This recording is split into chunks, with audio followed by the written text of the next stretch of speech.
جیسے ہی صبح عاشور ہوئی جناب عباس آئے کہا مولا اجازت ہے میں جنگ کے لیے جانا چاہتا ہوں۔ مولا حسین نے کہا عباس آپ میری فوج کے سپہ سالار ہیں، آپ میرے لشکر کے سپہ سالار ہیں، آپ جائیں گے تو فوج کو کون چلائے گا؟ بس بھئی اتنے میں حملہ ہوا، بہت سے انصار بزرگ تھے شہید ہو گئے۔ کہا مولا یہ بزرگ حبیب جیسوں کے لاشیں آ رہے ہیں، مولا مجھے اجازت دیجئے۔ کہ نہیں عباس آپ میری فوج کے سپہ سالار ہیں۔ 3 جب حملے ہوئے نا زیادہ تر صاحب سب شہید ہو گئے، تو ایک مرتبہ جناب عباس آئے کہا مولا اجازت دے کر نہیں عباس آپ میری فوج کے سپہ سالار ہیں۔ اتنے میں نہ جانے اون و محمد کے لاشیں آئے۔ جناب قاسم کا اب جناب عباس سے رہا نہیں گیا، کہا مولا جنہیں گودوں میں پالا تھا اب تو وہ بھی مارے جا رہے ہیں، مولا مجھے اجازت دیجئے۔ کہا نہیں عباس آپ میری فوج کے سپہ سالار۔ کہا مولا وہ فوج کہاں ہے جس کا میں سپہ سالار ہوں؟ جیسے یہ خیمہ نصب ہے نا، خیمے کے باہر کھڑے تھے جناب عباس، تلوار سے ٹیک لگا کے کھڑے تھے، اچانک خیمے کے اندر سے آواز آئی۔ وہ والا خیمہ تھا جہاں مشکیزیں پانی کے بھر بھر کے رکھے جاتے تھے۔ جناب عباس نے آواز سنی کہ کچھ بچے مشکیزیں ہلا ہلا کے دیکھ رہے ہیں، شاید پانی رہ گیا ہو۔ ایک بچی نے ایک مشکیزہ اٹھایا، مشکیزے پہ لب لگانے لگی، مشکیزہ پیشانی پہ رکھا شاید ٹھنڈک مل جائے۔ جناب عباس خیمے میں گئے، کہا بی بی کیا بات ہے؟ کہا چچا مجھے پیاس بہت زیادہ لگی۔ کہا بی بی مشکیزہ لیجئے میرے ساتھ آئیے، اپنے بابا سے کہیں مجھے پانی لانے کی اجازت دے دیں۔ سنیں گے بابا صاحب کو؟ کہا بی بی اپنے بابا سے کہیں مجھے پانی لانے کی اجازت دے دیں۔ جناب سکینہ نے کہا بابا چچا سے کہیں مجھے پانی لا دیں۔ میں یہی کہوں گا نا، مولا نے کہا ہوگا عباس اب آپ ایسی سفارش لائے ہیں میں رد نہیں کر سکتا، عباس آپ کو اجازت ہے۔ لیکن یہاں پہ روکا جناب سید الشہداء نے۔ جناب عباس نے مشکیزہ کاندھے پہ رکھا، علم ہاتھ میں لیا، تلوار حمائل کی نیزہ ہاتھ میں لیا۔ کہا عباس آپ کو پانی لانے کی اجازت ہے، لیکن ایک بات سن لیجئے، جانے سے پہلے ذرا زینب سے مل لے جائے گا۔ جناب عباس اس خیمے میں آئے جہاں جناب زینب تھی، اندر نہیں گئے، باہر سے کھڑے ہو کے کہا بی بی الوداع، بی بی میں جنگ کے لیے جا رہا ہوں، پانی لینے جا رہا ہوں، جنگ کی تو اجازت نہیں ملی، پانی لینے جا رہا ہوں۔ جناب زینب نے کہا عباس جانے سے پہلے ذرا کچھ دیر کے لیے خیمے میں تشریف لائیے۔ جناب عباس آئے، جب آئے نا خیمے میں سر جھکا کے کھڑے ہو گئے، آنکھیں بند ہیں۔ جناب عباس بہت قد آور تھے، جناب زینب نے دونوں باہیں جناب عباس کے گلے میں ڈالی، گلے میں باہیں ڈال کے ایک جملہ کہا عباس ذرا میری طرف دیکھنا۔ جناب عباس کے آنسو بہنے لگے، بہت غیور تھے۔ جناب زینب 22 سال بڑی ہیں، پالا تھا جناب عباس کو، ہاتھوں میں پلے تھے، برداشت نہیں کر رہے تھے، جانتے ہیں بی بی پہ بڑا ظلم ہونا۔ کہا عباس جب میں پہلی مرتبہ کوفے آئی تھی نا، بابا نے مجھ سے کہا تھا زینب آج آپ شہزادی بن کے آئیں، کل آپ کو قیدی بنا کے لایا جائے گا۔ عباس میں سوچا کرتی تھی کس میں جرت ہوگی مجھے قیدی بنائے، میرا عباس جیسا بھائی ہے۔ لیکن عباس ابھی جب آپ نے کہا نا بی بی الوداع، مجھے یقین ہو گیا وہ وقت بڑا قریب ہے جب مجھے قیدی بنایا جائے گا۔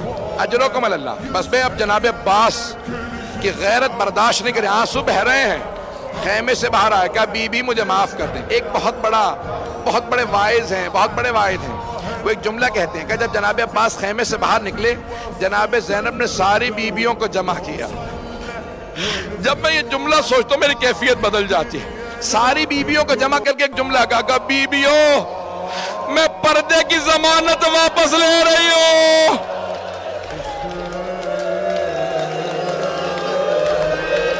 میرا عباس چلا گیا، اب پردوں کی کوئی ضمانت نہیں۔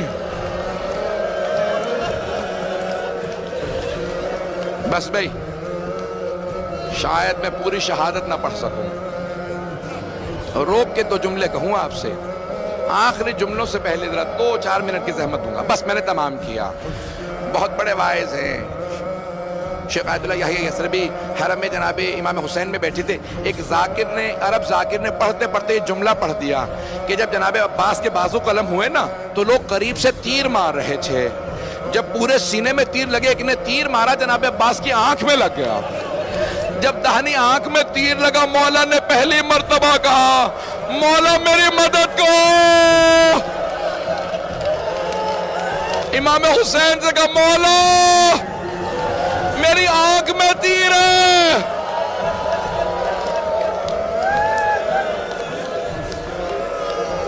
شیخ یحییٰ یثربی بے ہوش ہو کے گر گئے. جب ہوش میں آئے نا کہا بلاؤ ذاکر کو، کہا آئندہ یہ روایت نہ پڑھنا، پتہ نہیں روایت صحیح ہے نہیں ہے. خود ہی کہتے ہیں میں جناب عباس کے حرم میں گیا، زری پہ کھڑا ہو کے بہت رویا، کہا مولا مجھے معاف کر دیں، میں نے آپ کے وائس ذاکر کو روک دیا، آئندہ وہ روایت نہ پڑھے. گھر گئے. کہتے ہیں میں جب سویا خواب میں دیکھا جناب عباس آئے.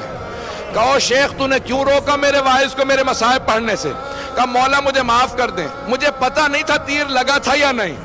کہا اے شیخ میرے رونے والوں سے کہنا عباس نے کہا ہے میری آنکھ میں تیر لگا تھا. میرے رونے والوں سے کہنا جب آنکھ میں تیر لگے تو ہاتھ سے نکالا جاتا، جس کے بازو نہ ہو اس کی آنکھ میں تیر لگے وہ کیسے تیر نکالے گا؟ مولا کہتے ہیں جب تیر لگا میں نے سر جھٹکا، میں نے بہت سر جھٹکا، تیر نہیں نکلا. میں نے سر جھکایا، گھٹنوں سے تیر کو پکڑا. جب میں نے تیر کھینچا میری آنکھ میں تکلیف محسوس ہوئی. میں نے پہلی مرتبہ کہا بھیا میری مدد کو.